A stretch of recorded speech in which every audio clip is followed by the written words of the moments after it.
to our children. I'm Dhamma Bum, and I'll be your guide for today's guided meditation. Today is Monday, August 17th, and our theme will be doubt and faith. We've been examining foundational beliefs, and now we move to this one. Mondays, we look to the coming week. We get prepared for what is coming up. I would encourage people to check the description box for this and previous episodes. It's got some information about meditation and Buddhism that might be useful.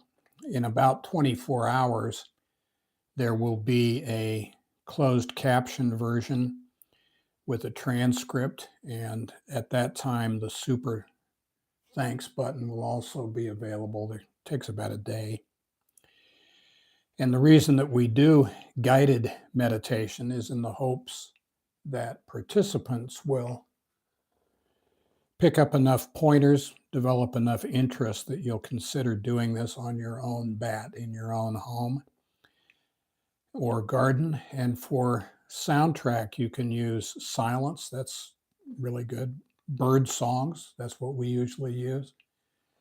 Temple bells. There are thousands of other guided meditations. You could try them. And in this group, we start with samatha or serenity. That's the first 10 or 12 minutes of our meditation. And then we move on to panya or wisdom. Some people say vipassana, but it always goes in that direction. First, we get serene, then we wise up. Wisdom never arises from a mind in turmoil. Now, the first part can be used as a basic, simple meditation for beginners. The second half is a Dhamma talk, and that might be surplus to needs. Suit yourself. We want to thank Mrs. Dhamma for the wonderful flower arrangement, and Dhamma G and Ediko, Brian and Mike and Aussie Sam and Mitsuko. Thank you for your support, and thank you for being here. And with that, on my mark.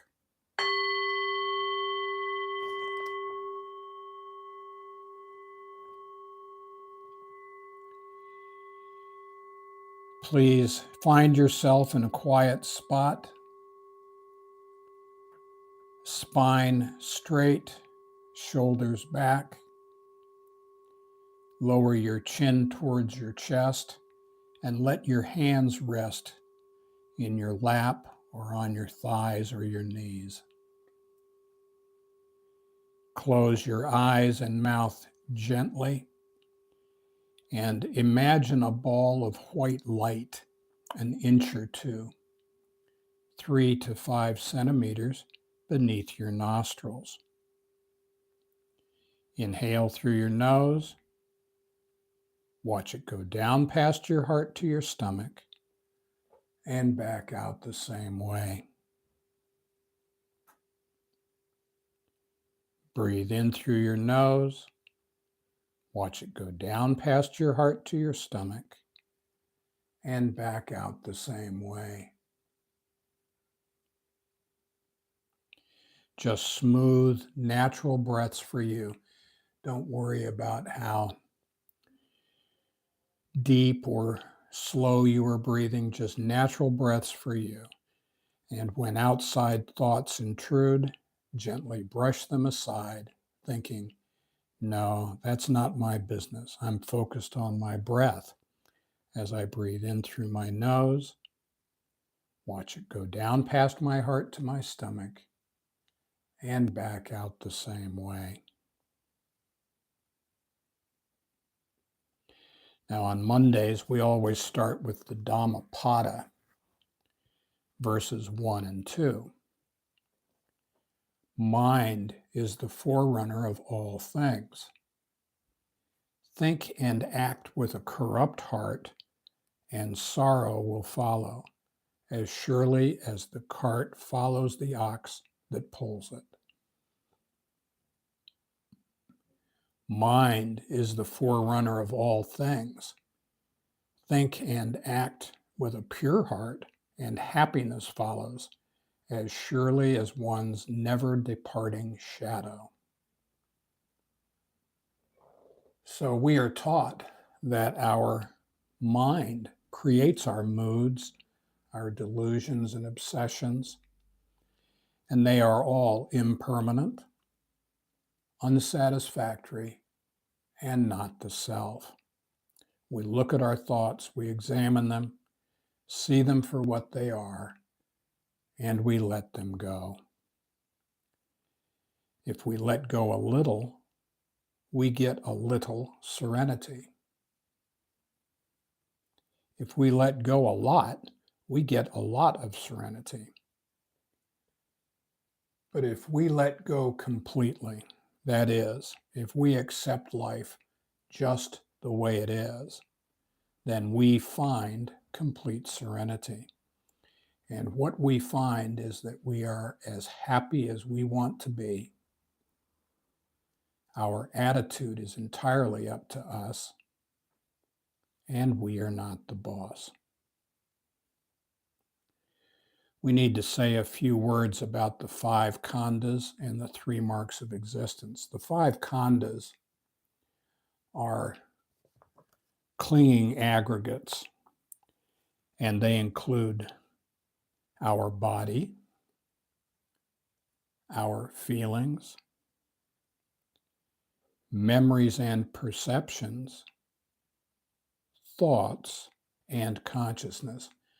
And because these are conditioned, they exhibit the 3 marks of existence. They are impermanent, anicca, unsatisfactory, dukkha, and not the self, anatta. We are taught that they are like a ball of molten lead, too hot to touch. We cannot touch them on the top or the sides. We cannot touch them on the bottom without burning ourselves badly. So we look at them, we see them for what they are, and we let them go. Please join me this morning in a thought experiment.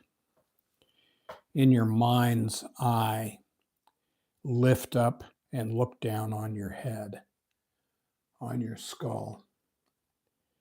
And on the right side, you will see the monkey mind.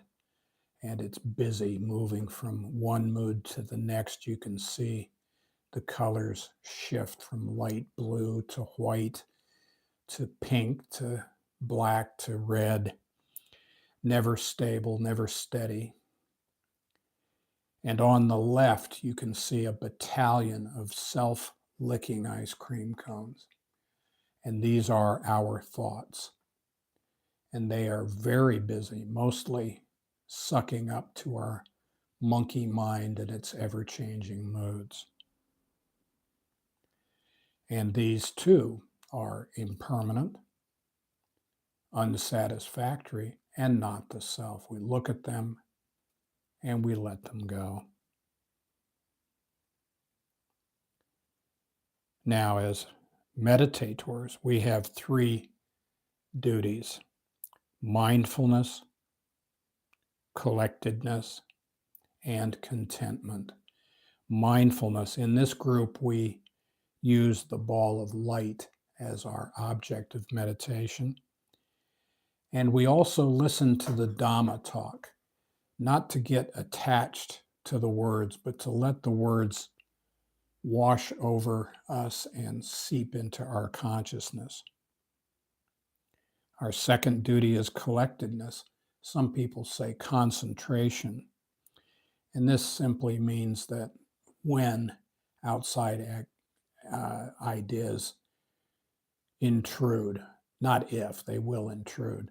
When they do, we gently brush them aside, thinking, no, that's not my business. I'm focused on my breath as it goes in through my nose, down past my heart to my stomach, and back out the same way. And our last duty is contentment. We have a responsibility to the universe, to our partners, to ourselves, to be content now, not on Thursday, not when we go on vacation, but right now. However we are right this minute is how we are.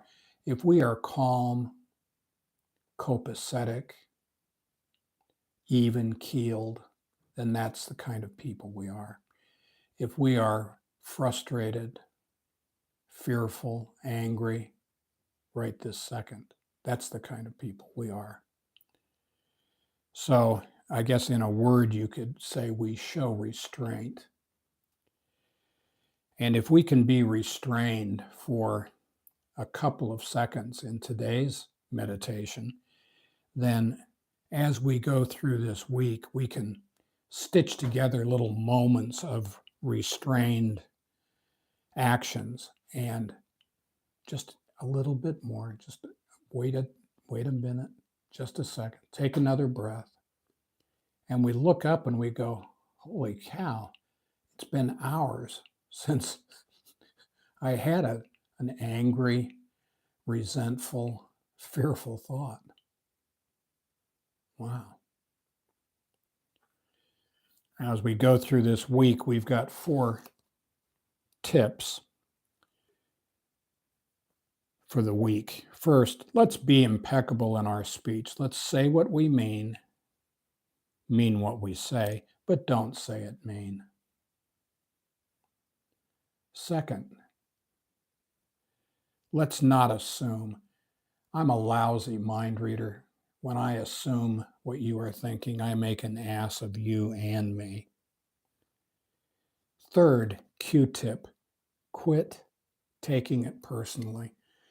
Whatever else is going on, I am not important enough for people to be, or for the universe to be messing with my life.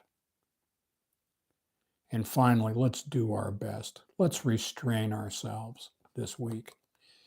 And for beginners, that's the first half. As we move into the second half, panya, or wisdom, as we go through this next week, let's start with doubt and faith. Doubt is corrosive. It's like battery acid.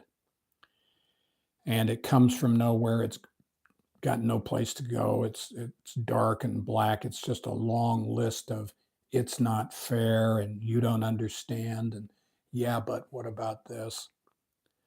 And it probably even causes cancer, I'll bet. It also has the specific gravity of uranium.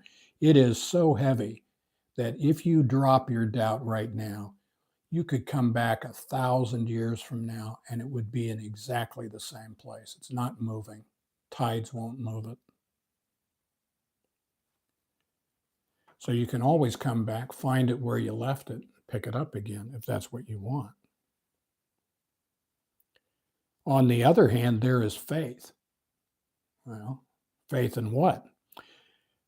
Does it matter? Faith that we aren't here in this life to live like pigs or apes. That there's a better way of life. That we can choose a brighter attitude. The choice is ours. One thing we can ask ourselves about our behavior is, does this behavior make me mad, sad, or glad? If it makes me mad or sad, maybe I should reevaluate my choices. We think so. Let's have faith. Now, we don't believe what we see. We see what we believe.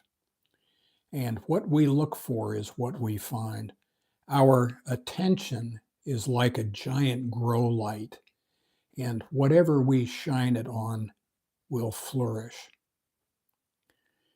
If we believe that life is filled with love and wonder, that's what we see.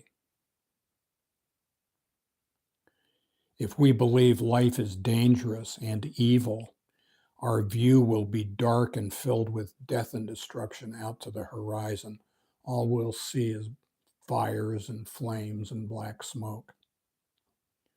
So it's worth wondering, who is it that's thinking these thoughts? What am I doing? Where am I putting my attention? And then shift it.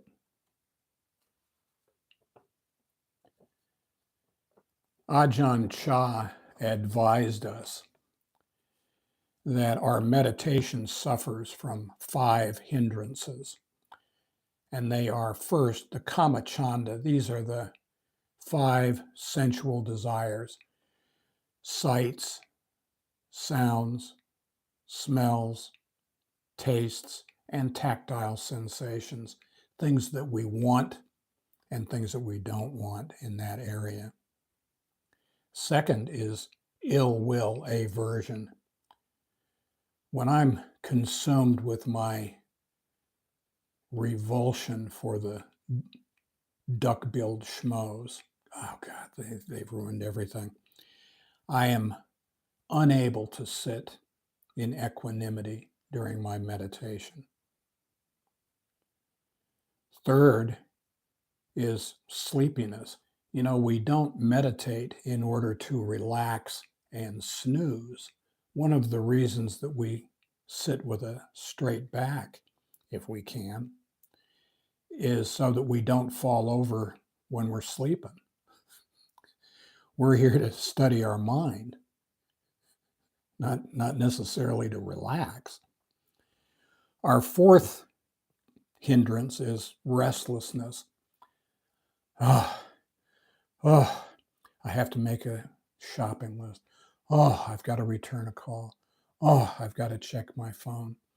If those are the thoughts going through my mind when I sit down to meditate, I've got problems. And the fifth one is worry or doubt, and we just covered that in some detail. Now, we overcome these hindrances through right practice. The Buddha had an attendant for most of his ministry, and his name was Ananda. And Ananda was a big deal.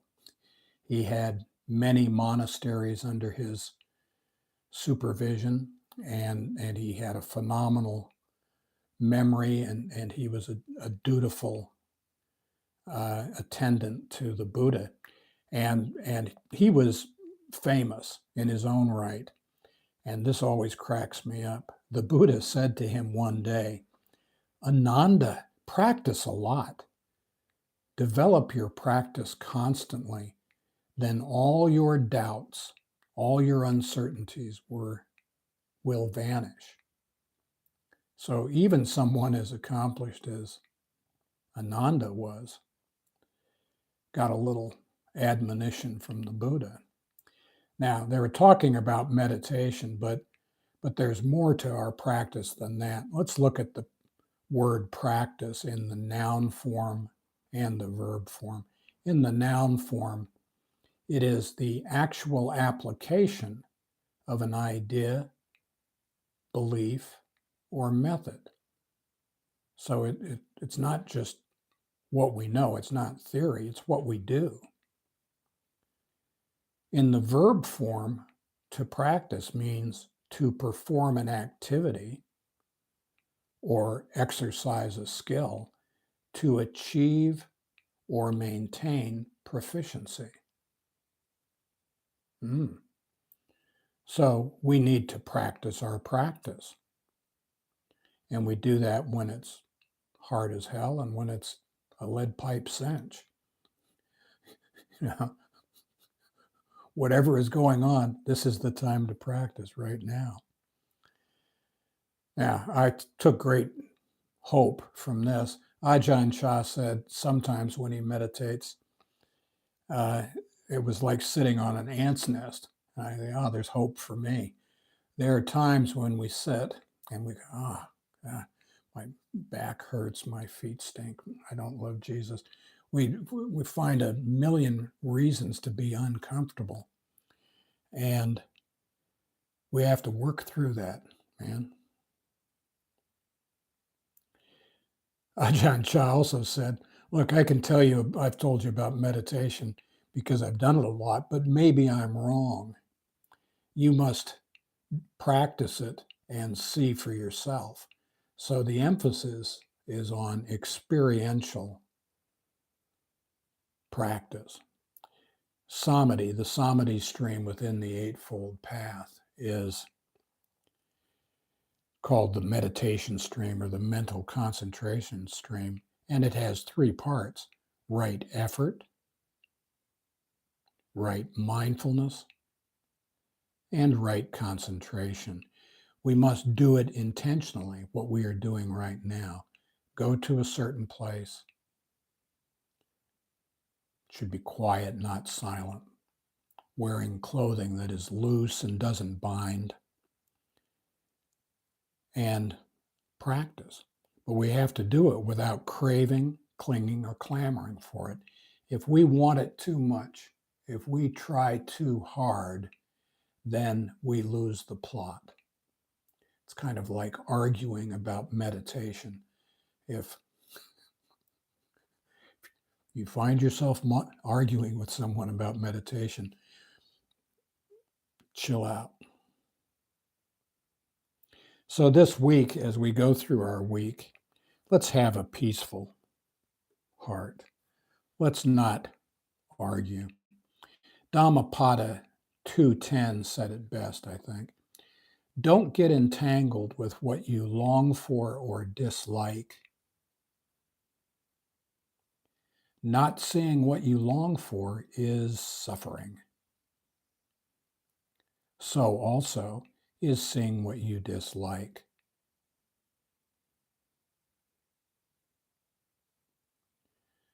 So we want a Goldilocks practice, not too hot, not too cold, just right. And I'll end on a positive note.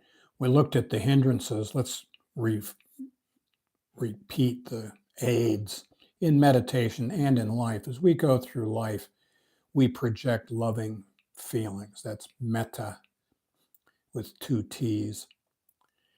We practice generosity of the spirit. That's not giving alms, it's giving the other person the benefit of the doubt. We practice kindness and helpfulness, sati, which is mindfulness. This practice in this group is anapanasati, mindfulness of breathing, and sampajana. Who am I? What am I doing? What's the main idea here? And finally, selfless service to all. So this week, as we're going through our days, if we find ourselves restless, irritable, or discontent, let's take a breath, step into the next room and close the door. Put our earphones in and cue up this recording. Imagine a ball of light an inch or two below our nostrils. Breathe in through our nose. Watch it go down past our heart to the stomach and back out the same way. Namaste.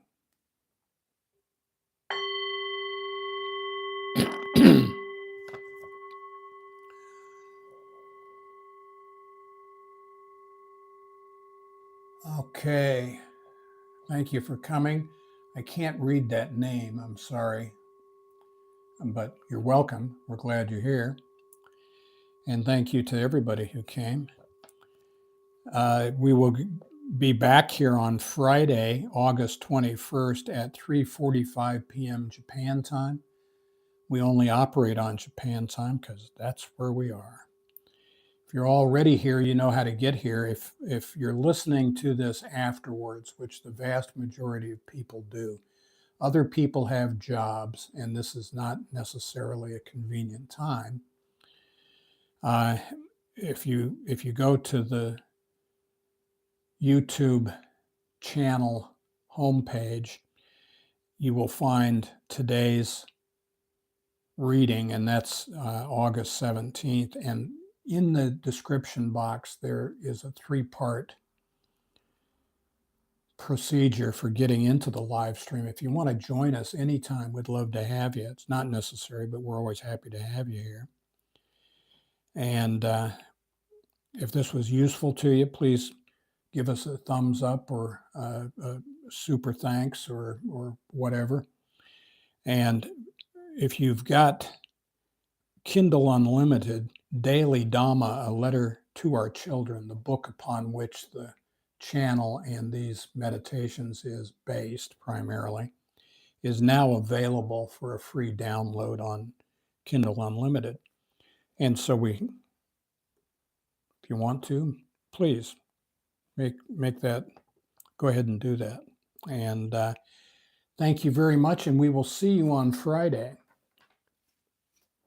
Namaste.